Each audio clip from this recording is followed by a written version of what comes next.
je ne dis rien pour la police.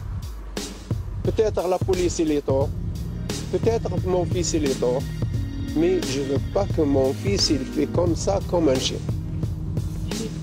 Tuer comme un chien. S'il fait quelque chose, il met derrière le barreau, juger. Mais il ne peut pas faire comme ça, tuer avec les chaussures. Hein? Ça c'est normal, c'est le droit de l'homme.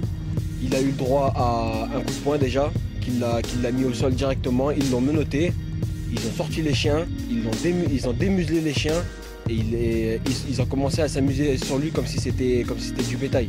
Si on inversait les rôles, juste 2 secondes, juste si on inversait les rôles, que si c'était Wissam qui aurait tué un policier, est-ce que ça serait passé comme ça?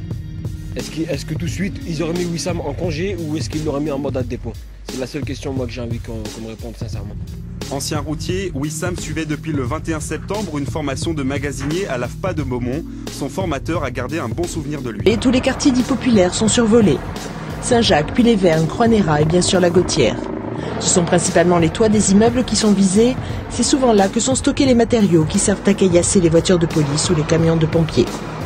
Des forces de sécurité très nombreuses stationnent alentour, prêtes notamment à escorter les pompiers. En début de soirée, de premiers incendies. Des feux de poubelle dans les quartiers nord. Ils sont rapidement éteints, certains auraient pu être repérés via un second hélicoptère équipé d'une caméra thermique.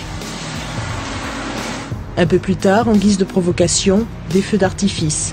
On est encore loin de violences urbaines exacerbées. Mais plus tard dans la nuit, ce ne sont plus des containers, mais des voitures qui sont incendiées, comme ici au Vergne. Un spectacle désolant pour des riverains souvent choqués.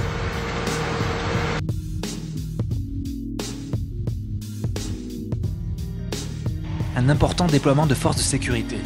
Plus de 400 hommes sont sur le terrain dans les quartiers de Saint-Jacques, Croix-Néra, La Gautière et les Vergnes. Ce dispositif est appuyé par 2 hélicoptères que les Clermontois entendront une partie de la nuit.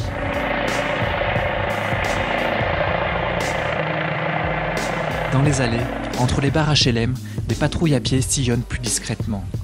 Les stations de tramway sont inhabituellement désertes et ce climat tendu a convaincu la T2C de stopper son trafic dès le début de soirée. 23h30, contrôle d'identité à Croix-Néra où la tension se fait sentir. Un homme ne comprend pas pourquoi il est tant entouré. 1h du matin, nous apercevons un feu de poubelle qui mobilise les pompiers à l'angle de la rue Viviani et Tournoël dans le quartier de la Plaine. Pendant ce temps, les feux de poubelle se multiplient sur toute l'agglomération clermontoise. Et peu avant 2h du matin, nous voyons un deuxième feu devant la salle municipale, Camille et Edmond Leclanché, des flammes rapidement maîtrisées par les professionnels. Le jeu du chat et de la souris a duré une partie de la nuit entre forces de police et incendiaires. Bilan de la soirée, 5 voitures brûlées et 17 interpellations.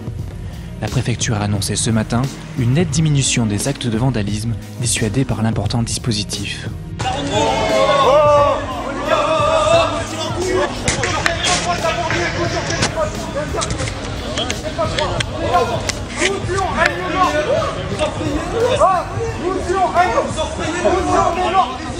La police, on fera là, lâchez-le, lâchez-le, lâchez-le, lâchez-le, lâchez-le, lâchez-le, lâchez-le, lâchez-le, lâchez-le, lâchez-le, lâchez-le, lâchez-le. Mis à l'écart, les 2 policiers mis en cause dans l'interpellation musclée d'un homme qui a succombé hier à ses blessures sont en congé, mais en congé ne veut pas dire suspendu, rappelle.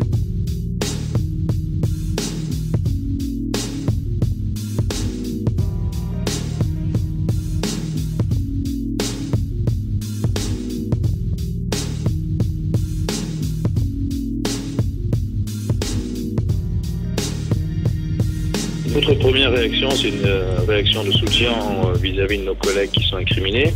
Il y a eu une affaire qui malheureusement s'est soldée par la mort d'un homme, donc ce n'est pas acceptable. Pour autant, il y a une enquête judiciaire qui est en cours. Nous, on demande à tout le monde de garder son sang-froid et d'attendre les résultats de cette enquête. Et après, nous pourrons juger sur pièce.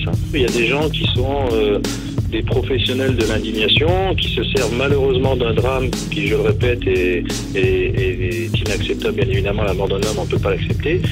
Pour autant, on ne peut pas condamner a priori des gens parce qu'ils sont policiers, qu'ils ont fait a priori leur travail. Attendons le résultat de l'enquête. Les policiers qui ont fait ça, en fait, c'est des animaux, quoi. C'est pas des gens qui raisonnent. Mais lorsqu'au bout d'un an et demi, vous avez le dossier, vous utilisez le moindre petit truc, en fait, la moindre petite absence pour pouvoir vous glisser là-dedans et faire un mensonge, en fait, il faut vraiment être tordu, il faut être intelligemment tordu. Donc on a prouvé que c'était pas vrai, ils sont montés d'un grade. C'est-à-dire qu'en fait, ils sont pas venus directement en disant la drogue, et puis à la fin le pliage, non. Ils ont commencé par le pliage, puis un problème cardiaque, et puis la drogue, et puis voilà. Il y a ce côté en fait, on va vous faire fermer votre gueule, quoi. C'est une vengeance à la fois sur mon frère et sur nous. C'est-à-dire que nous, en fait, dans tout ça, ils nous disent, mais qui sont ces gens-là pour avoir la vérité? Qui sont